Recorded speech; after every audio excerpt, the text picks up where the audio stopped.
Yan pala yung aking Flash 150X. Pag-usapan natin kung ano bang meron sa kanya na kung bakit siya kakaiba.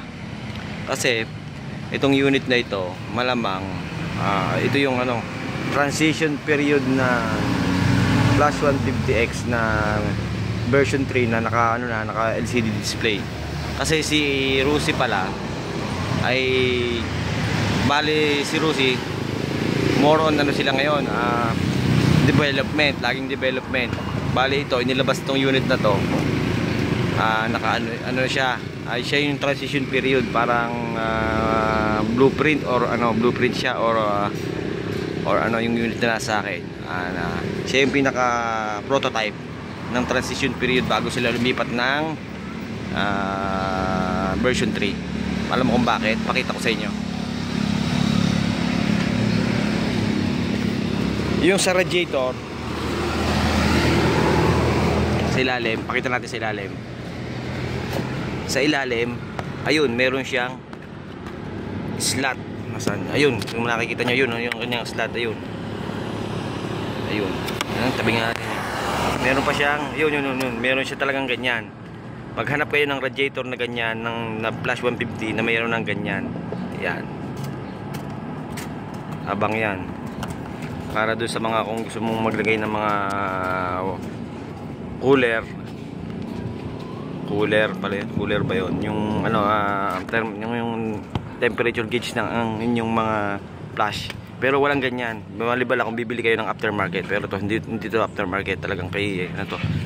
Pakita natin yung screw na tinanggal ko diyan.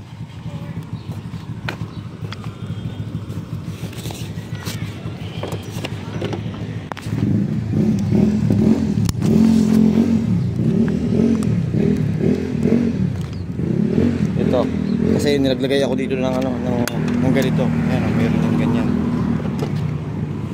Ako ba't tatanggal yung aking yung aking rehistro. Ito, dinudukot ko, ayun yung siya. Ayun, meron siyang oil seal.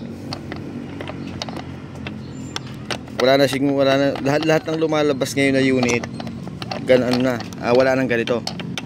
Puro basta yun screw niya, yun hindi ko makuha. Tayo, may likid na yung kamay ko. Hindi ko makuha, patay.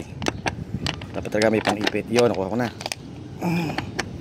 Ito, yan may tatak pa yan M16 stainless steel na cup noong aking radiator.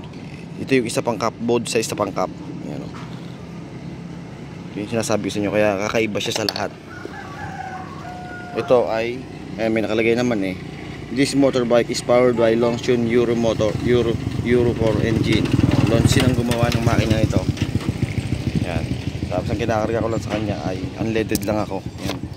Lagi ako naka-unleaded lang para manufacturer specification yun.